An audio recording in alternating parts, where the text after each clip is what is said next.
Hello everyone, तो we are back again with another topic of economics class 9। पहले topics में हमने cover किया था मनी के फॉर्म्स ऑफ मनी, उसका एवोल्यूशन, कि किस तरीके से मनी जो है पहले क्या सिस्टम था, ओवर द टाइम्स किस तरीके से वो इवॉल्व हुआ। So we already completed that, money का पार्ट हमने कंप्लीट किया है। Now will come towards the next topic, that is banking. तो as for all of you this is a new topic, एक नया टॉपिक है। बैंक की एक्टिविटीज क्या है, बैंक कैसे काम करता है, क्यों, क्या नीड क्यों अराइज हुई बैंक्स की। So this is what we are going to study in this particular topic. So सबसे पहले what is a bank, bank होता क्या है। सो बैंक सिंपल अगर वर्ड्स में हम देखें, what is bank, it's an institution, it's an institution. इसका काम क्या है, व्हाट इज द वर्क, इस ऐसी इंस्टीट्यूशन का काम क्या है, एक्सेप्टिंग डिपॉजिट्स, आप इसको फंक्शंस भी कह सकते हैं, and granting loans. So these two are the main functions of a bank, कि ये डिपॉजिट्स को एक्सेप्ट करता है और लोन्स ग्रांट करता है। टू वे फंक्शन हम इसको कह सकते हैं। Accepts deposits from those who have money and grants loan to those who need money.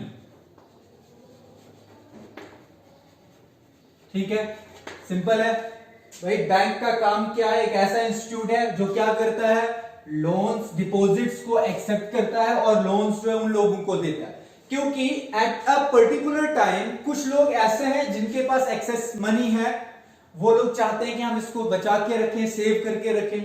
और उसी पर्टिकुलर मोमेंट पे कुछ ऐसे लोग हैं जो जिनके पास पैसे की जिन्हें जरूरत है और उनको क्या जरूरत पड़ती है, लोन्स की जरूरत पड़ती है। तो ये सारा फंक्शन, ये सारे में जो काम हमें आता है दैट इज बैंक काम आता है। और बैंक का बेसिक जो है एक लाइफलाइन क्या है, दैट इज डिपॉजिट्स। बैंक का सारा काम डिपॉजिट्स पे चलता है। तो अब इसको मैं अब फर्दर एक्सप्लेन करके बताऊंगा कि एक बैंक की जो काम करने का तरीका क्या होता है। सो इसमें मैंने सबसे पहले बात की डिपॉजिट्स की, ठीक है। तो पहले हम टाइप्स ऑफ डिपॉजिट्स पढ़ते हैं कि टाइप्स क्या होते हैं डिपॉजिट्स के, ठीक है। डिपॉजिट्स डिफरेंट टाइप्स का होता है, ठीक है।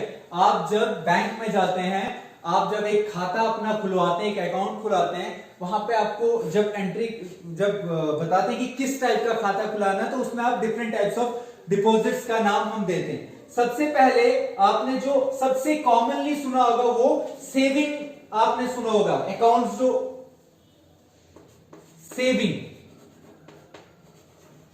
Saving account is the most common account जो आप लोगों ने सुना होगा। सिंपल अकाउंट जो हम खोलने जाते हैं इस पर्पज से कि जो हमारे पास एक्सेस मनी है उसको हम सेव करके रखेंगे, ठीक है। सेव करने का मकसद ये हो सकता है कि you are not secure feel नहीं करते आप घर में पैसा रखने के, तो एक्सेस मनी में बैंक के रखता हूं, तो एक सेंस ऑफ सिक्योरिटी मुझे मिल जाती है।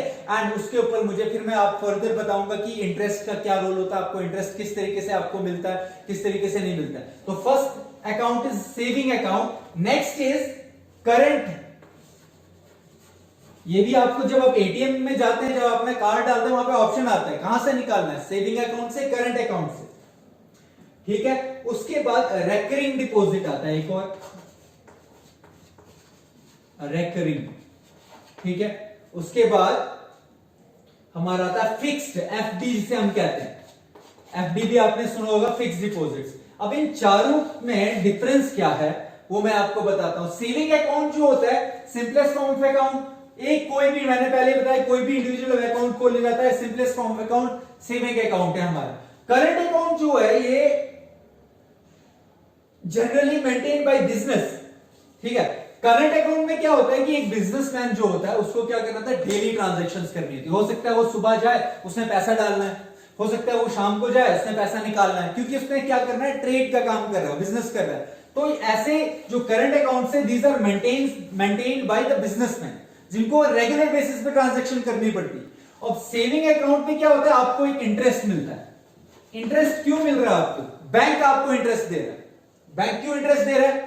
अब मैं हूं, मैंने अपना 10,000 रुपया बैंक के पास सेव करके रखा, मैं तो उसको यूज नहीं कर रहा, बट बैंक क्या कर रहा है, उस 10,000 का इस्तेमाल कर रहा है। मैं means in the sense of, मैंने क्या बताया, पहले तो वो मेरे से डिपॉजिट ले रहा है, अब मेरा ही वो 10,000 वो क्या कर रहा है, उसमें से वो लोन दे रहा है, तो उस लोन पे वो इंटरेस्ट कमा रहा है। दैट मींस वो पैसा, वो मेरा पैसा वो यूज कर रहा है, तो उस यूज करने के बदले में वो इंटरेस्ट हमें प्रोवाइड करता है। वो मैं आपको बाद में बताऊंगा कि इंटरेस्ट डिपॉजिट्स पे ज्यादा होता है या सेविंग्स पे ज्यादा होता है, वो मैं आपको बाद में बताऊंगा। पहले आप ये इतना ख्याल रखिए कि सेविंग अकाउंट जब हम खोलते हैं, हमें एक एनुअली एक इंटरेस्ट मिलता है अपने सेविंग्स के ऊपर, ठीक है। उसके बाद करंट अकाउंट में आपको नो इंटरेस्ट, इसमें इंटरेस्ट आपको नहीं मिलता है, क्योंकि बैंक आपका पैसा यूटिलाइज ही नहीं कर पाता।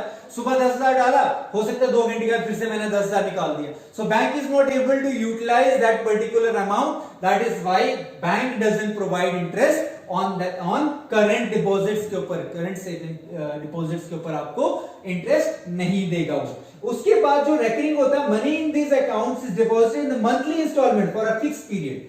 तो रेकरिंग में क्या होता है कि एक मैंने पूरा, रेकरिंग में होता है कि मैंने मंथली एक पर्टिकुलर लमसम अमाउंट, समझो 500 रुपीज रखे हुए, तो मैं हर मंथली क्या करता हूं, वो डिपॉजिट करता रहता हूं।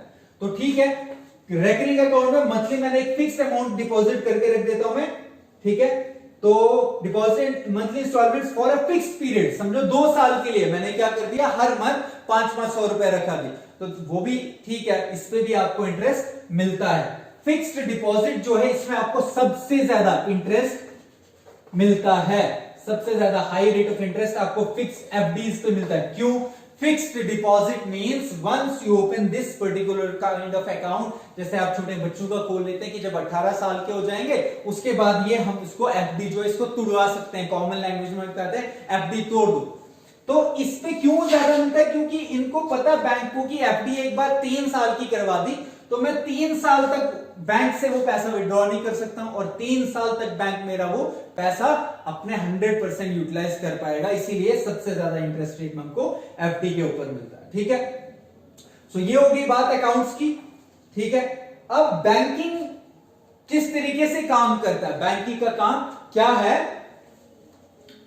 क्या एक्टिविटीज जो है ये कैसे होती हैं, वो हम नेक्स्ट में आपको बताऊंगा। ये कॉमन मैन और बैंकिंग के बीच में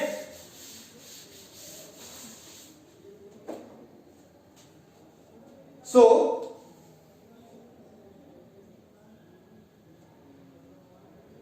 जैसे ही आप एक अकाउंट में अपना पैसा डालते हो, तो आप उसको किसी भी टाइम विड्रॉ कर सकते हो, किसी भी टाइम, बट कंडीशन में पता है एफडी होगा तो आप नहीं निकाल सकते। एफडी में मेंशन किया होगा इतने पीरियड के लिए एफडी है, तो वो आप बीच में नहीं निकाल सकते हो।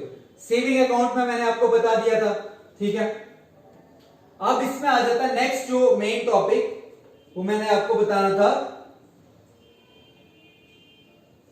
वो आ जाता है हमारा वेरियस ट्रांजैक्शंस जो हो रही हैं, टाइप्स ऑफ बैंक्स, ठीक है, ये भी हो गया हमारा। हाँ, जो मेन टॉपिक, जो मेन चीज मैंने आपको इसमें बतानी थी, loan and credit activities of bank, loan and credit activities.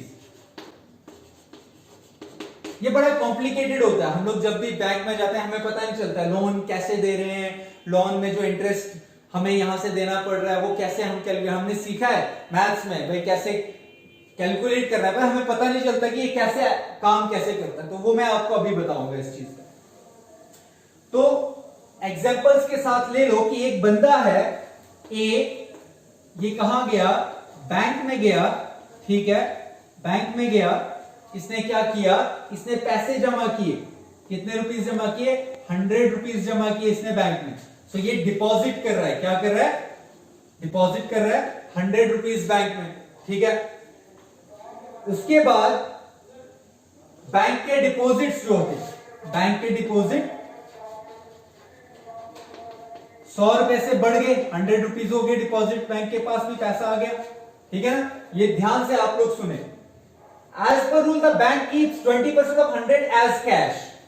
तो क्या बताया, ये जो 100 रुपीस का डिपॉजिट हुआ उसमें से 20% ये अपने पास क्या रखता है, एज कैश अपने पास रखता है। दैट मीन्स अब वो जो लोन अगर आगे देगा तो वो पूरा 100 का 100 रुपए में से लोन नहीं दे सकता है। वो 80 रुपीज में से 20% ऑफ 100 मीन्स 20 रुपीज वो अपने पास रखेगा और 80% में से वो आगे लोन दे सकता है। दैट मींस 80 रुपीज में से वो लोन आगे ग्रांट कर सकता है। This comes out of ₹20. So the bank keeps 20 to make cash payment. Now deduct 20 from 100, 80. So the bank can lend out of 80 in the firm as loan. तो मैंने पहले बता दिया, ए ने डिपॉजिट किया 100 रुपीज, बैंक के डिपॉजिट हो गए 100 रुपए, उसमें से वो 20 एज कैश रखता है क्योंकि उसके पास कभी भी कोई आ सकता है कैश निकालने के लिए। वो 20% अपने पास कैश रखेगा, बाकी 80% में से वो क्या करेगा, आगे फर्दर लोन्स, नीडी लोग जो नीडी है उनको वो लोन्स प्रोवाइड कर सकता है. तो ये देखिए, आप ऐसा नहीं कि मैंने 1 लाख रुपए जमा किया तो 1 लाख की आगे बैंक लोन दे देगा, नहीं, उसमें से वो 20% कैश रखेगा क्योंकि उसको डेली एक्टिविटीज मेंटेन करनी है बैंक की, और 80% में से वो क्या करेगा, आगे लोन ग्रांट करेगा. ये था मेरा पहला स्टेप. आई होप समझ में आया. ए ने डिपॉजिट किया 100 रुपए, 100 की डिपॉजिट बनी, 20 को कैश रखा, 80 में से लोन ग्रांट किया. सिंपल है. अब सेकंड स्टेप में क्या होता है, person called B approaches the bank. B जो है ये बैंक के पास जा रहा है, ठीक है, फिर से ये बैंक के पास गया, ठीक है, बी बैंक के पास गया टू टेक लोन ऑफ ₹80. इसने बोला मुझे क्या दे दो, लोन दे दो. कितने का लोन दे दो, 80 रुपए का लोन दे दो मेरे को, ठीक है, 80 रुपीज का लोन दे दो. After the bank it can claim the amount from be in future. अब जब ये 80 रुपए इसने दे दिए, 80 रुपए जब लोन दे दिया, लोन देने के साथ ही इसको पता है कि ये जो मैंने लोन दिया ये मुझे वापस भी मिलेगा, ठीक है, इसको पता है, तो इसको क्लेम कहते हैं. हम क्या कहते हैं, क्लेम. क्लेम इज हासिल करने इसने नियर फ्यूचर में. तो 80 रुपए जब इसको दिए इसने claim. So the person B, the bank can create another deposit. Bank क्या करेगा, इस 80 रुपए का एक और डिपॉजिट अपने खाते में रख लेगा. अब समझना काम कैसे है, थोड़ा सा टेक्निकल पॉइंट है बट आपको समझना है. ए गया था, इसने 100 रुपीज जमा कर दिए थे, उसमें से 20% कैश देन 80% लोन. ये बी गया, उसको 80 रुपए का लोन चाहिए, इन्होंने 80 रुपए दे दिए, बट साथ में एक इन्होंने क्या कर दिया, 80 रुपए का एक इन्होंने क्या कर दिया, डिपॉजिट और बढ़ा दिया. अब डिपॉजिट कितना हो बताए. Now calculate the total deposit with the first. कितने डिपॉजिट हो गए उसके पास, a deposit of ₹100 by giving a loan of B, the bank is able to claim ₹80. So after 2 steps the bank has total deposit of ₹180. ठीक है, कैसे, पहला deposit हुआ था 100 रुपीज का, दूसरा डिपॉजिट हुआ 80 रुपीज का. अब टोटल डिपॉजिट बैंक के पास कितने हो गए, ₹180. ठीक है, 2 स्टेप में. अब देख रहे हैं आप लोग बोलोगे टेक्निकली, अरे इसके पास क्या, इसने तो लोन दिया है, इसके पास तो अभी सिर्फ कितने ही है, इसके पास तो कुछ भी नहीं है. ऐसा कुछ नहीं है, हमने डिपॉजिट्स अलग से हमने मेंटेन करके रखने, क्योंकि ये फ्यूचर में हमको पेमेंट आएगी. सो ये पहले ही मान लेता है कि हमारे पास क्या है, ये अवेलेबल है कैश. ठीक है, इसलिए वो क्या करता है, अपनी क्रिएशन हो गई कितने डिपॉजिट्स की, 180 रुपीज की होगी. अब ये 2 स्टेप्स हो गए. अब तीसरा स्टेप हम देखते हैं.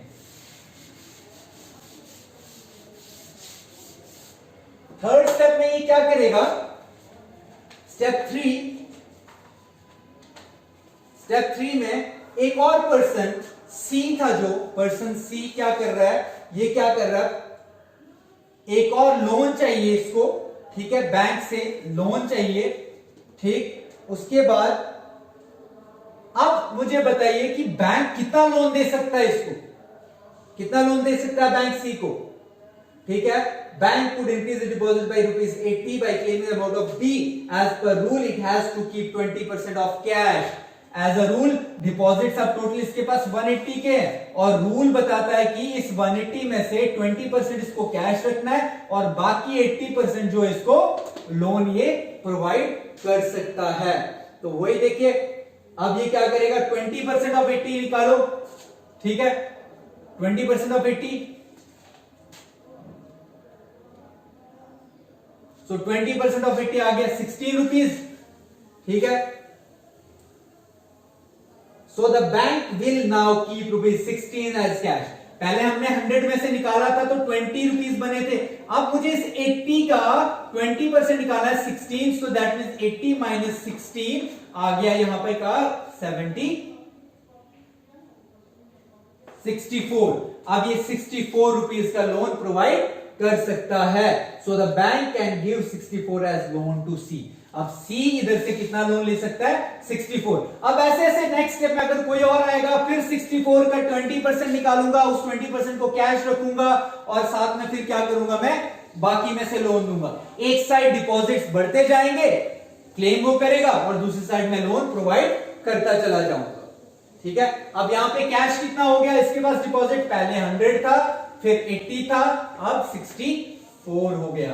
अब देखिए कैलकुलेट करिए, 4 8 12 4 और ये 144 रुपीज का डिपॉजिट जो इसके पास, सॉरी 244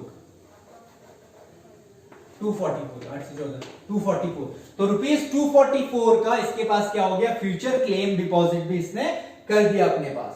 ठीक है, तो ये था हमारा बैंक का काम, commercial banks advance loans against some approve. इसमें एक इंपॉर्टेंट टॉपिक जो आता है that is collateral security. Collateral security आपने सुना होगा कॉमन लैंग्वेज में, गिरवी रखना कोई चीज। मतलब अगर फॉर एग्जांपल मैं कहीं लोन लेने जा रहा हूं, मुझे अपनी प्रॉपर्टी गिरवी रखनी पड़ती है, या घर उतने ही वैल्यू का कोई ना कोई चीज एज ए कोलैटरल सिक्योरिटी रखना पड़ता है, ये भी पूछा जाता है। तो इस तरीके से बैंक क्या करता है, काम करता है। अब इसमें दो चीजें, जब आप सेविंग्स करते हो, जब आप बैंक या सेव करते हो तो आपको इंटरेस्ट रेट कम मिलता है। जब बैंक आपको लोन देता है तो आपसे इंटरेस्ट रेट ज्यादा लेता है। एक छोटा सा एग्जांपल, सेविंग्स करने में गया 10,000, मुझे बैंक ने फॉर एग्जांपल इंटरेस्ट रेट दिया 6% पर एनम। वहीं जब मैं 10,000 रुपए लेने गया लोन की शक्ल में, तो मेरे ऊपर इसने चार्ज किया 10%। तो 4% जो बीच का होता है, ये बैंक अपना मुनाफा निकालता है। ठीक है ना, इसी तरीके से जो है काम चलता है बैंक का। तो ये भी हो गया हमारा। अब इसमें टाइप्स ऑफ, नेक्स्ट टॉपिक जो मैंने आपको बताना है वो टाइप्स ऑफ बैंक का बताना है। ठीक है, types of banks.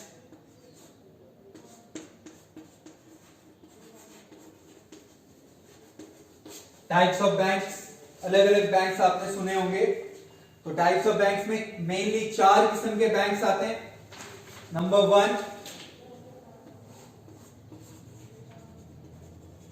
Commercial banks, number 2 central bank, number 3 cooperative banks,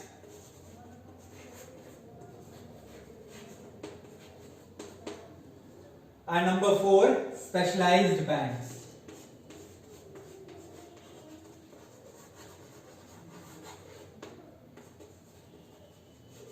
ठीक है, ये 4 किस्म के हमारे बैंक्स आ जाते हैं। सो 4 टाइप्स ऑफ बैंक्स।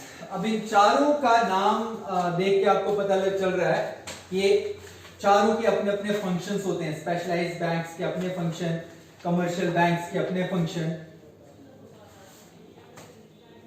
तो अब सेंट्रल बैंक सबसे पहला, सॉरी सेंट्रल नहीं, commercial bank. Commercial bank accept deposits money from the that.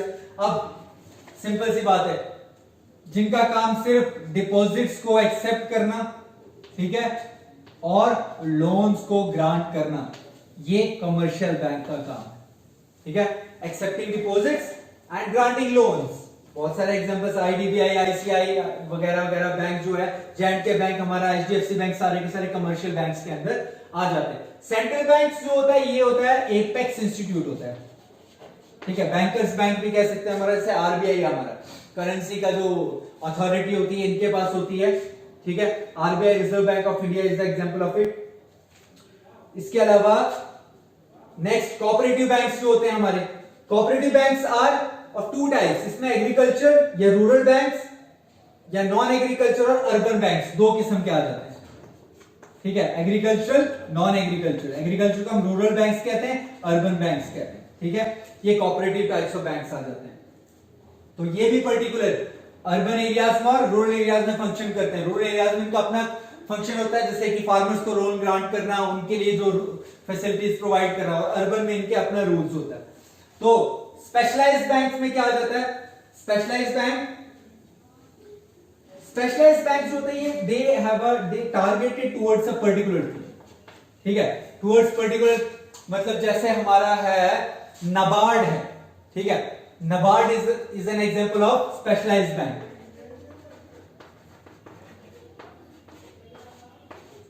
ठीक है, स्पेशलाइज्ड बैंक है ये।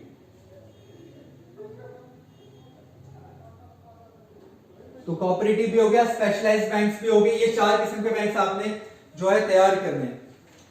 तो बस इसके साथ और इसमें हमारा यही मेन टॉपिक्स थे। बाकी प्रोसीजर था हमारा, क्या आपने लास्ट किस तरीके से आप बैंक अकाउंट खोलते हैं, वो सारी चीजें आपकी बुक में इन डिटेल दी हुई है। उसका प्रोसीजर आसान है, कुछ भी नहीं है, वो आपने देख लेना है। एक और लास्ट छोटा सा टॉपिक बचता है जिसको हम ई बैंकिंग कहते हैं, जो मॉडर्न टाइम में काफी हमारा इंपॉर्टेंट है। ई बैंकिंग, इलेक्ट्रॉनिक बैंकिंग, जैसे मैंने बताया था Indian economy is moving towards cashless economy, so E banking का रोल बड़ा अहम हो गया। हम लोग अब सारी ट्रांजैक्शंस थ्रू इंटरनेट बैंकिंग भी हम इसको कहते हैं, डिजिटलाइज बैंकिंग भी कह सकते हैं। इंटरनेट का इस्तेमाल करते हैं हम, घर बैठे हुए आप कैश ट्रांजैक्शंस कर रहे हैं, मनी ट्रांसफर कर रहे हैं। We don't have to stand in long queues, लाइनों में खड़े होकर डिपॉजिट करने की भी जरूरत नहीं है, या निकालने की जरूरत नहीं। हम क्या कर रहे हैं, account to account transfer, special facilities provide कर रहे हैं, एग्जाम्स की फीस हम दे रहे हैं, रिचार्ज कर रहे हैं, डिश टीवी, फोन्स वगैरह, these are all possible through e banking. तो ई बैंकिंग को भी आप थोड़ा इन डिटेल जाके चले जाएंगे। कुछ भी प्रॉब्लम अगर आता है, यू कैन कमेंट सेक्शन में जाके आप बता सकते हैं, आपकी जो भी क्वेरी होगी उसको सॉल्व किया जाएगा। सो विद दिस टॉपिक, ये हमारा दोनों जो मनी एंड बैंकिंग का फर्स्ट चैप्टर था, इसका हमने एक समराइज वे में हम लोगों ने इन डिटेल जो है वो स्टडी कर लिया। आई होप नेक्स्ट जो क्लास होगी, नेक्स्ट चैप्टर, उसको भी हम कंटिन्यू करेंगे। अगर इस चैप्टर में कोई भी इश्यू आता है, आप अपनी क्वेरीज भेज दीजिए, हम जो भी टॉपिक्स आपको समझ में नहीं आएंगे दोबारा रिपीट करवा देंगे। So with this, thank you so much. तो आप घर में रहें, सेफ रहें, और ये वीडियोस देखें, आगे शेयर करें और लाइक करें। Thank you.